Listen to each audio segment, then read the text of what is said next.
في قنوات أبو ظبي. والبداية بالعناوين.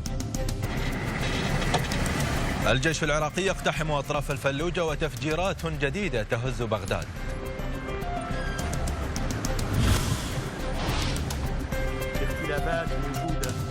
ولد الشيخ يؤكد أن مشاورات الكويت تسير على أرضية صلبة لتوافق سياسي شامل، وأن المرحلة المقبلة ستكون حاسمة.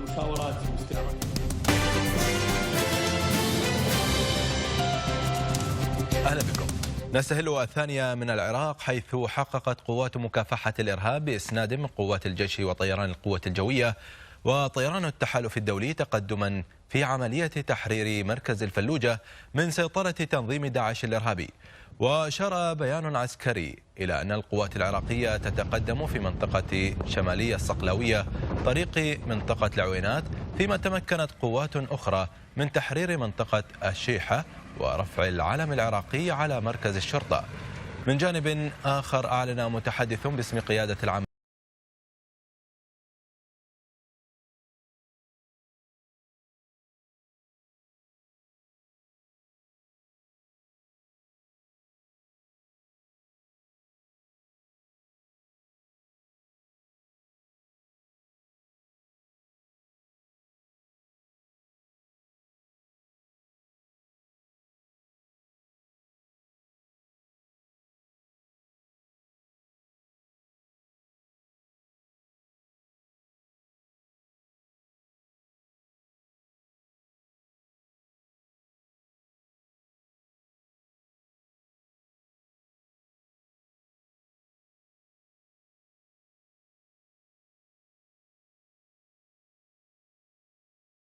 وقعت في حي الشعب وحي الطارمية وحي مدينة الصدر الشعبي في بغداد اليوم. وللمزيد عن هذه التطورات والوضع في الفلوجة ينضم إلينا الدكتور مهند العزاوي، رئيس مركز صقر للدراسات. مرحبا بك دكتور مهند. بداية، القوات العراقية تقتحم الفلوجة من 3 محاور، هل نحن في المرحلة الأخيرة من معركة تحريرها؟ وماذا يعني ذلك عسكريا واستراتيجيا؟ تحية لك أخي الكريم، تحية للمشاهدين. نتكلم عن ما يقارب 8 أيام من بدء عملية تحرير الفلوجة. ما تسمى المرحلة الثالثة هي حتى الآن لن تصل إلى مرحلة تماس الحرب المباشر ما بين داعش وما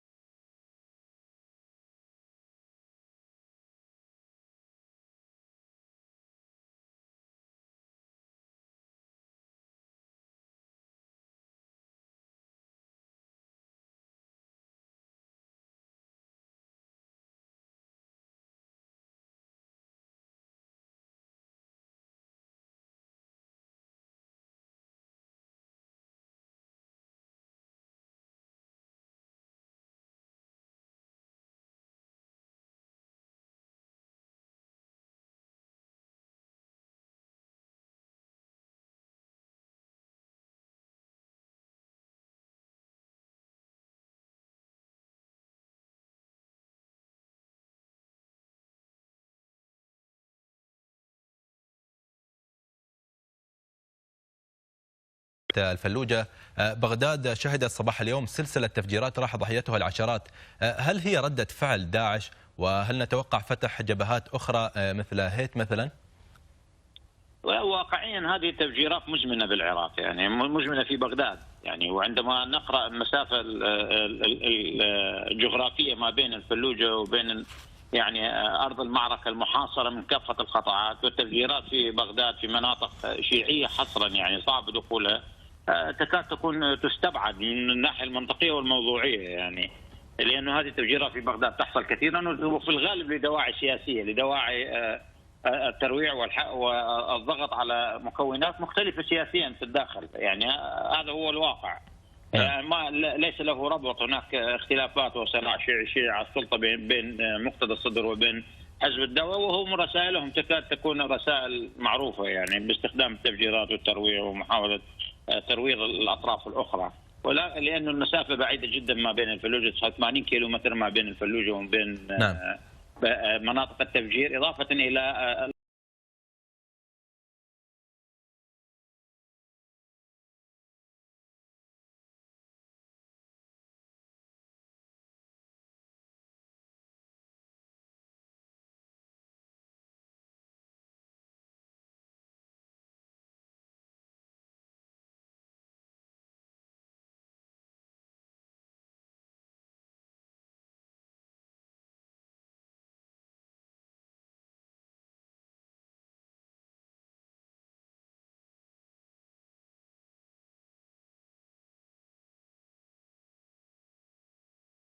المدن فستكون عملية معقدة وصعبة، لأن قتال المدن من أصعب الصفحات التي تعاني منها صفحات الحرب، وليست سهلة، خصوصا أنه سلوكيات داعش في عملية القتال هو التفخيخ والسيارات المفخخة، وبالتالي من الصعب على قطاعات نظامية وحتى لو كانت قطاعات شبه نظامية نعم دكتور. الدخول بهذا الشكل السهل. نعم دكتور، في تصريح جديد لقائد فيلق القدس الإيراني قاسم سليماني قال أن طهران هي من أسست ميليشيات الحشد الشعبي، وسمعنا أنها ارتكبت تجاوزات كثيرة في معركة الفلوجة. كيف نقرأ في مثل هذه التصريحات، ولماذا لا تكف إيران عن التدخل في العراق برأيك؟ إيران لديها مشروع توسعي يطلق عليه اسم تصدير الثورة، مشروع توسعي ليس يطال العراق فحسب بل يطال المنطقة بالكامل. هي ترى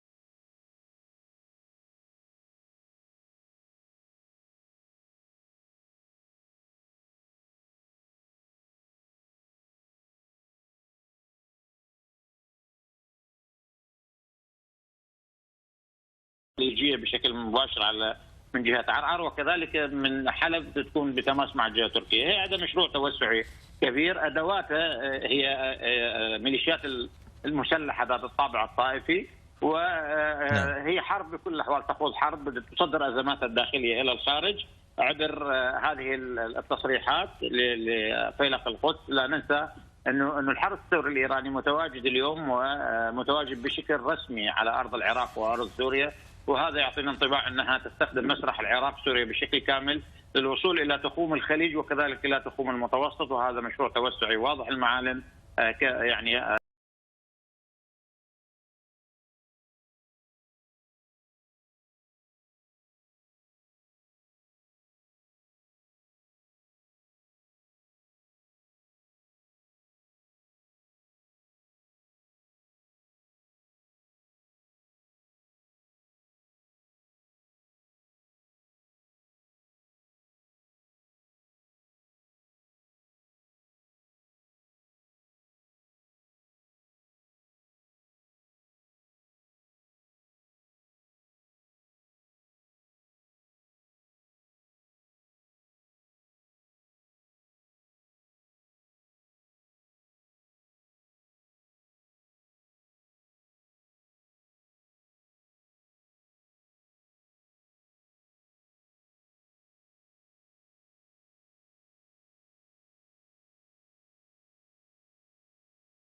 عزيز نفوذه وقواته في أطرافه، كما قصفت طائراته مواقع تمركز داعش في المدينة، مما أسفر عن سقوط العشرات من القتلى في صفوفه. أما في الفلوجة فقد دخلت المعركة فيها منعطفا بارزا وجديدا، إذ سجلت قوات جهاز مكافحة الإرهاب لأول مرة وجودها هناك لتقود الاستعدادات لمعركة اقتحام مركز المدينة بمساندة من قوات الشرطة ومقاتلي العشائر.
موضوع آخر، دعا وزير الخارجية السعودي عادل الجبير إلى عدم رفع العقوبات الدولية عن إيران بسبب عدم التزامها بالقرارات الدولية. وأكد الجبير خلال مؤتمر صحفي مشترك مع نظيره البريطاني فيليب هاموند أن إيران تعيش عزلة بسبب دعمها للإرهاب وتدخلاتها في شؤون دول المنطقة، وكذلك استمرارها في تجاربها الصاروخية. إيران عزلت نفسها من خلال دعم الإرهاب وإجراء التجارب الصاروخية وتحدي قرارات مجلس الأمن واستهداف السفارات وإرسال المتفجرات والتدخلات في سوريا والعراق وكذلك السعودية. دول العالم الإسلامي أبدت رفضها لتدخلات إيران في المنطقة. سياسات إيران الخارجية تؤجج الصراع الطائفي.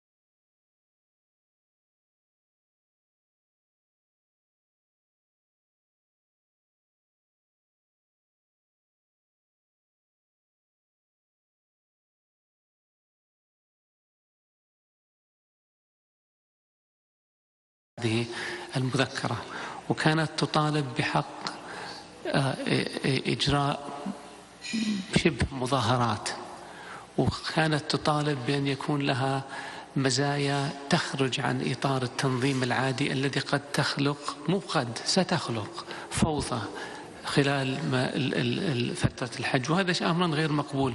فتم التوضيح ذلك للإيرانيين أننا الهدف أن يكون الحج سالم وآمن ومريح لحجاج بيت الله الحرام، وأن لا تكون في أي إشكالية، وأن لا يكون في أي تسييس للحج. هذا وعقد وزراء خارجية دول مجلس التعاون الخليجي اجتماعا في جدة للتحضير للقاء التشاوري السادس عشر لأصحاب الجلالة والسمو قادة دول مجلس التعاون لدول الخليج العربية الذي تستضيفه غدا المملكة العربية السعودية. بحث الوزراء أبرز قضايا المنطقة وفي مقدمتها مكافحة الإرهاب والأزمة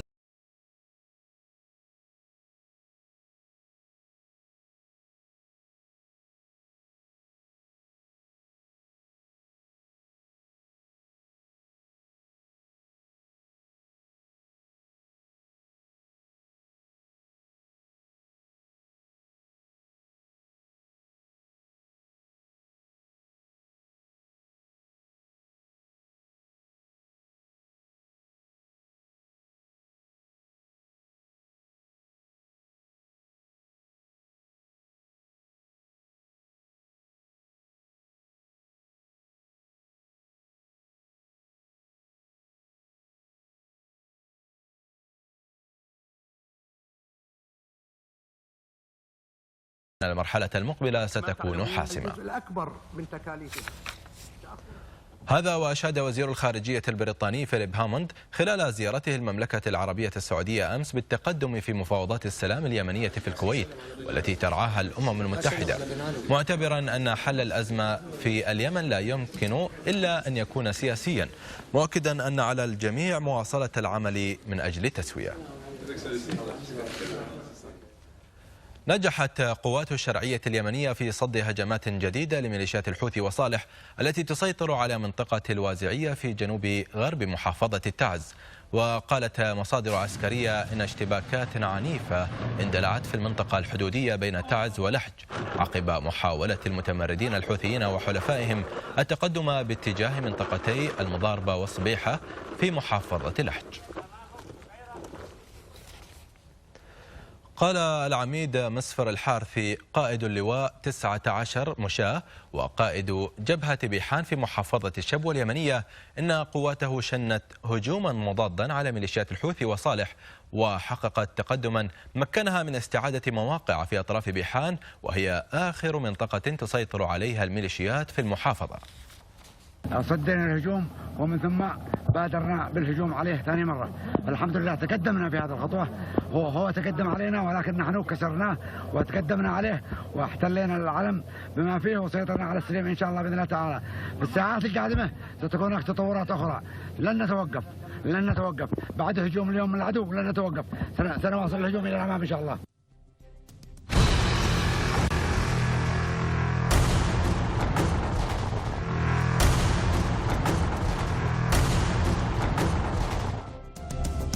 مشاهدينا، نشرتنا متواصلة وفيها بعد قليل. قوات سوريا الديمقراطية تواصل عملياتها العسكرية لطرد داعش من الرقة.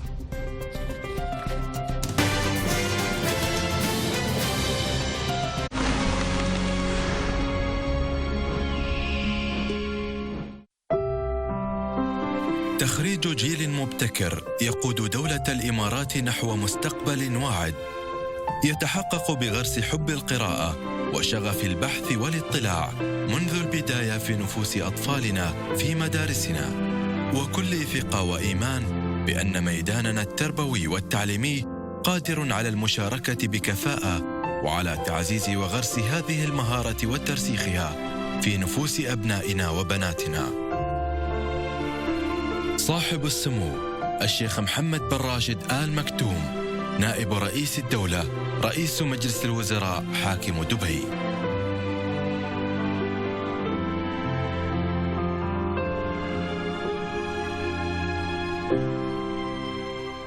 رغم أن شبكات التواصل الاجتماعي أعطتني شهرة واسعة وسهلت علي التواصل معكم، لكن في نفس الوقت أنزعج من بعض التعليقات السلبية اللي توصلني.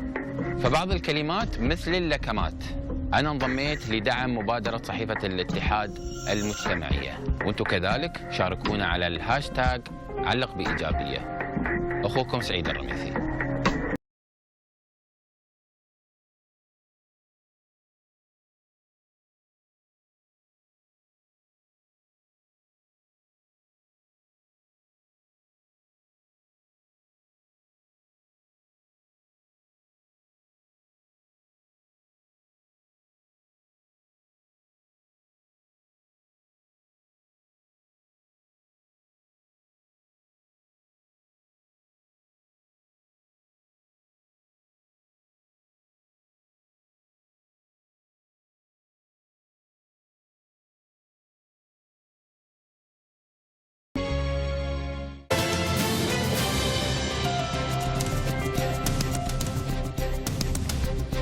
أهلا بكم من جديد.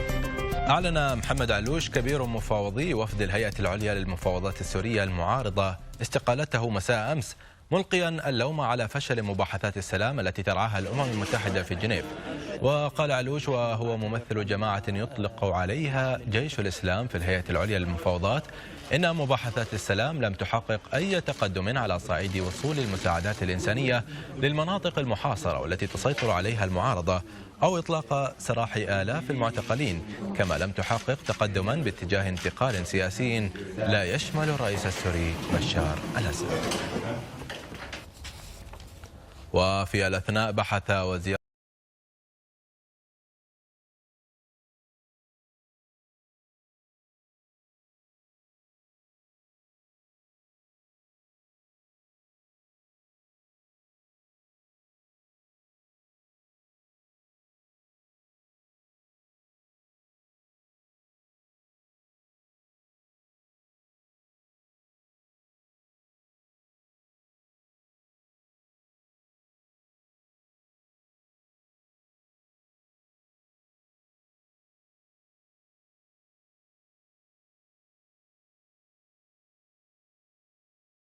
حسب ما صرح وزير الخارجية التركي مولود أوغلو.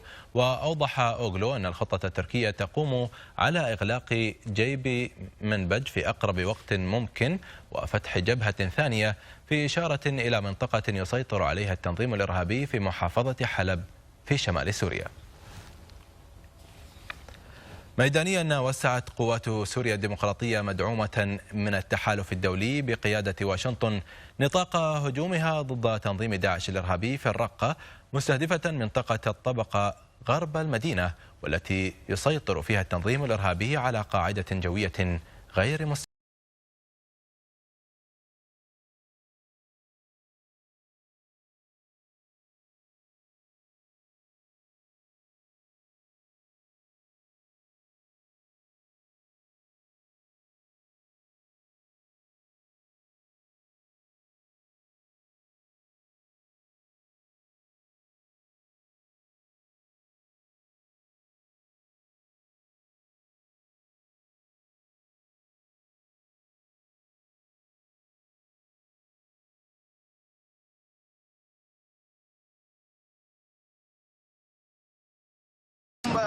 بحملة عسكرية لتحرير شمال الرقة، قرى شمال الرقة.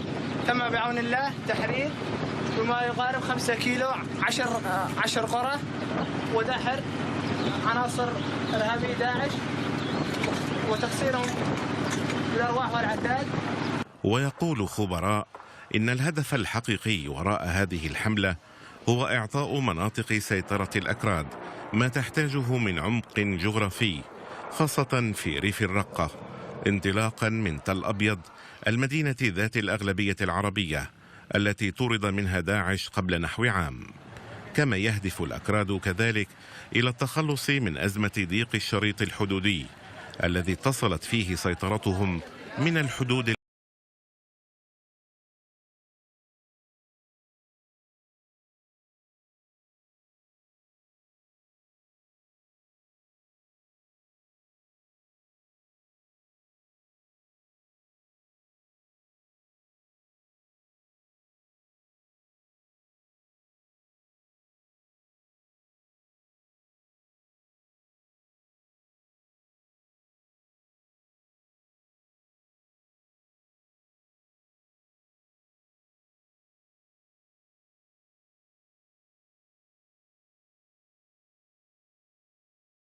اللباس والشعارات العسكرية لوحدات حماية الشعب ونجمتها الحمراء.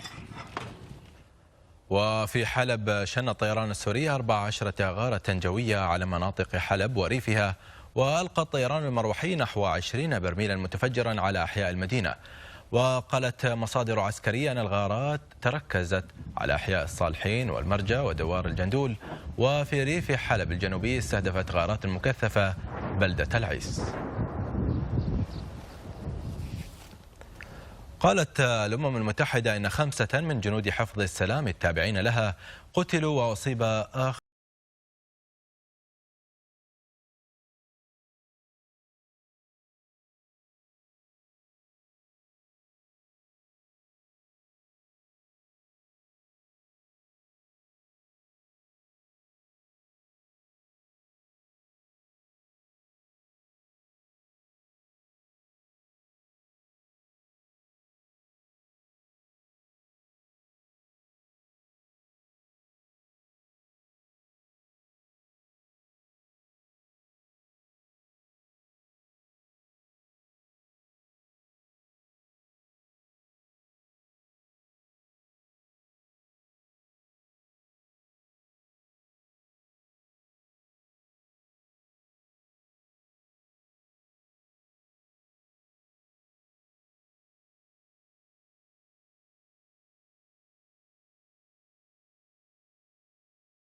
اشتراك احتفالات ضخمة لهذه المناسبة. ودوت المدافع مجددا حول أسوار المدينة القديمة التي أنهى سقوطها حكم البيزنطيين لها. جرت الاحتفالات في كل المناطق التركية احتفاء بقيام السلطان محمد الثاني بفتح القسطنطينية عام 1453. لكن الاحتفالات التي جرت في اسطنبول، وهو الاسم الذي أطلقه العثمانيون على القسطنطينية بعد سقوطها، كانت الأكثر إثارة.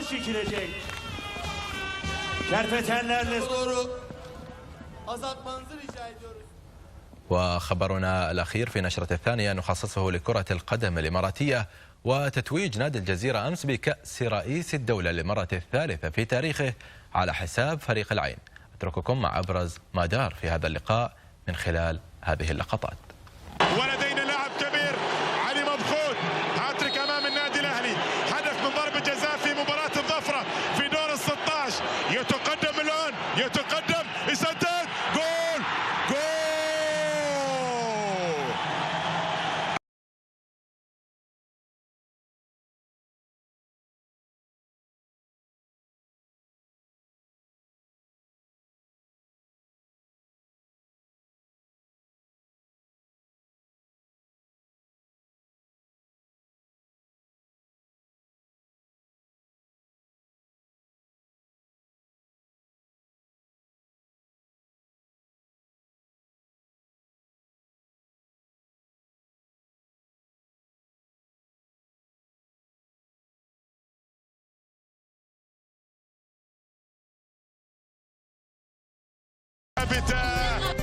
إذن بتتويج فورمولا العاصمة بهذا اللقب. نأتي لنهاية نشرتنا وهذا تذكير بالعناوين. الجيش العراقي يقتحم أطراف الفلوجة وتفجيرات جديدة تهز بغداد. ولد الشيخ يؤكد أن مشاورات الكويت تسير على أرضية صلبة لتوافق سياسي شامل وأن المرحلة المقبلة ستكون حاسمة. نهاية أخبار الثانية من مركز أخبار قنوات أبو ظبي. شكرا لكم على المتابعة. يا أمان الله.